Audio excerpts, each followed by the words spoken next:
रखी हुई है। गवर्नर साहब ने आश्वासन दिया कि हम बात करेंगे विषय पर।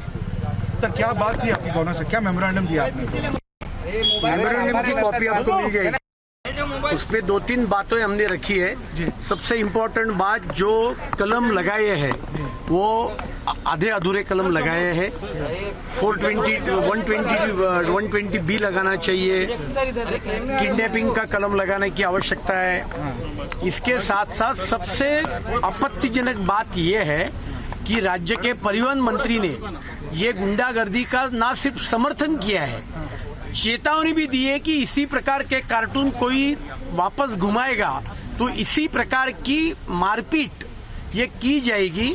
ये राज्य मंत्रिमंडल का एक सदस्य जिसने घटनात्मक शपथ लेके वो मंत्री बना है, इसके तरफ हमने उनका ध्यान आकृष्ट किया। साथ में दूसरे सांसद और उनके मुख्य प्रवक्ता, इन्होंने पूर्व सैनिक होने के बाद इनकी मजाक उड़ाई कि ये पूर्व सैनिक है ही नहीं, इस प्रकार की झूठी बातें फैलाई। और उन्होंने भी ये कहा कि ये इस प्रकार की रिएक्शन आते रहेगी। वो भी सांसद है, कानून बनाने के सभागृह के वो सदस्य है।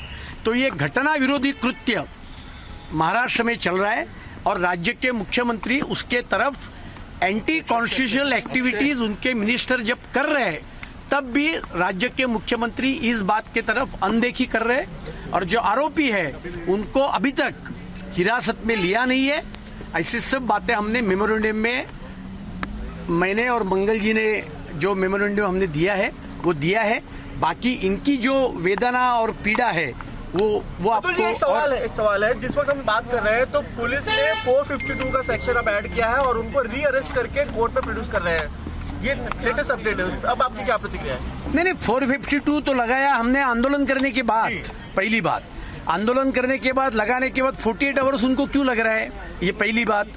और दूसरी बात, सिर्फ 452 का सवाल नहीं है, 120 बीस में आता नहीं है। 8 लोग आते हैं, इनको फोन करते हैं, इनको घर से खींचकर निकालकर बाहर लेके जाते हैं, तो किडनैपिंग का सेक्शन लगता नहीं है। और इसके लिए ये सब सेक्शन पहले दिन ही लगने चाहिए थे, ये हमारी मांग है। और राज्य का मंत्री जिसने घटनात्मक शपथ ली है वो गुंडागर्दी का समर्थन कैसा करता है? उनको मंत्रिमंडल में रहने का अधिकार नहीं है। और इसके लिए हम इनके पास आए, जो मदन शर्मा जी है, उनकी जो व्यथा वेदना है वो भी आपके सामने। आपने मुलाकात की, क्या कहा उन्होंने? आपने अपनी क्या बातें बताई, उन्होंने क्या आश्वासन दिया है? जी, जो घटना हुई है वो हमने बतलाए हुए हैं, जो घटना हुई है। और जो दफा उनके ऊपर लगा हुआ है वो कमजोर है। उनको ये भी बात हमने कहा कि जो ट्रेस पास का जो कानून है, एक तरह से ये मीडिया को पकड़ करके और जेल में डाल दिए हैं, तो ट्रेस पास तो हमारे ऊपर भी लगता है। हमारे कंपाउंड में आकर के खींच करके लेकर के गए हुए हैं, तो ट्रेस पास तो वो भी किए हुए हैं। तो उनको क्यों नहीं 5 दिन 6 दिन वो सेम धारा क्यों नहीं लगाया गया कि ये मीडिया पर क्यों लगी है? सर, गवर्नर जी ने क्या रिस्पॉन्स रहा, उन्होंने क्या कहा आपकी पिटीशन पे? गवर्नर जी ने आश्वासन दिया कि हम इसके ऊपर एक्शन लेंगे। हम ये भी डिमांड किए हुए हैं कि सरकार को बर्खास्त करके और प्रेसिडेंट रूल लाया जाए। इस पर गवर्नर का क्या है? आप डिमांड कर रहे हैं प्रेसिडेंट रूल या महाराष्ट्र में, तो गवर्नर का क्या रिस्पॉन्स रहा इस पर? आश्वासन दिए हुए हैं, बात करेंगे इसके लिए सेंटर से।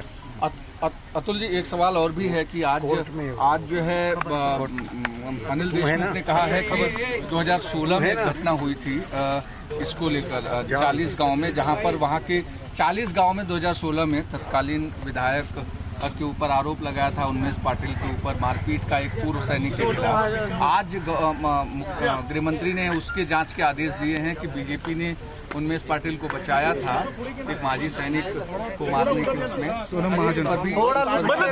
ये जो चीजें 9 महीने वो क्या सो रहे थे क्या?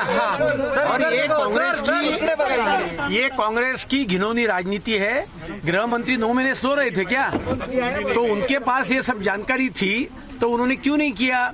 और इसके लिए कांग्रेस की और शिवसेना सरकार की ये सिर्फ राजनीति चल रही है। जब एक सुसाइड केस की इंक्वायरी नहीं करनी है तो बोलते हैं कि फलाने पत्रकार के खिलाफ भी था, तो आपकी सरकार है, आप कार्रवाई करो। वो कार्रवाई करने के लिए तैयार नहीं है। और इसके लिए ये तो एक बहाना बनाने का काम है।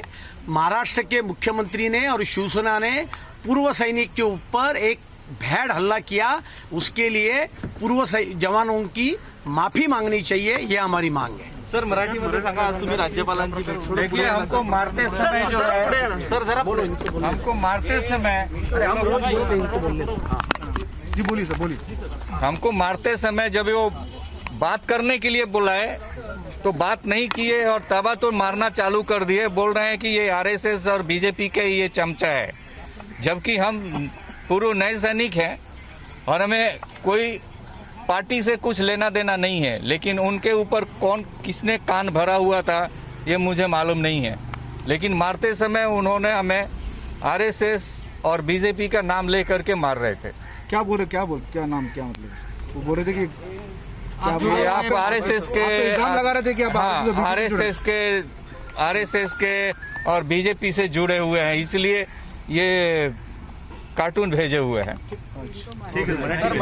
सर अतुलजी, आज तुम्ही राज्यपालांची भेट घेतली, नेमकं काय या भेटीमध्ये झालं आणि काय झालं? नाही, आज आम्ही आमचे मुंबई अध्यक्ष मंगलप्रभात लोढा, मदन शर्माजी आणि पूर्व सैनिकांच्या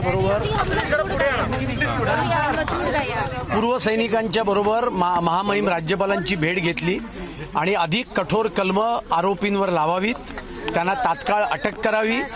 त्याचबरोबर मुख्यमंत्र्यांनी आणि शिवसेनेने महाराष्ट्राची माफी मागावी, कारण त्यांनी पूर्व जवानांवर त्यांच्या पक्षाने हल्ला केला आहे. आणि त्याचबरोबर परिवहन मंत्री अनिल परब ज्यांनी घटनेची शपथ घेऊन ते मंत्री झालेत, त्यांनी अशा प्रकारच्या मारहाणीचं समर्थन केलेलं आहे. जर का असे कार्टून परत कोणी पाठवले तर त्यांना अशीच रिॲक्शन मिळेल असं सांगून पुन्हा एकदा मारहाण केली जाईल अशा प्रकारची धमकी दिली आहे. आणि त्याच्या विरोधात महामहिम राज्यपालांकडे तक्रार केली आहे. आणि संजय राऊत जे कायदे मंडळाचे सदस्य आहेत त्यांनी सुद्धा पूर्व सैनिकांची खिल्ली उडवलेली आहे आणि त्यांनी सुद्धा या गोष्टीचं समर्थन केलं आहे. त्यामुळे या सगळ्यांनी माफी मागावी आणि अनिल परब यांच्यावर कारवाई करावी, या मागणीकरता आम्ही राज्यपालांना भेटलो. राष्ट्रपती रणजित पाटील जे खासदार होते,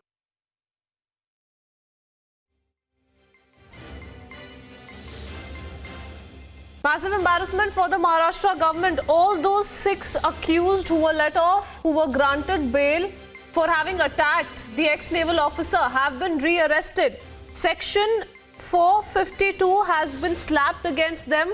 Section 452, remember, is house trespass after preparation for hurt, assault or wrongful restraint. You have the ex-naval officer after having met the Maharashtra governor also saying that the governor has assured that strictest of action will be taken against those Sena goons. Slipping into a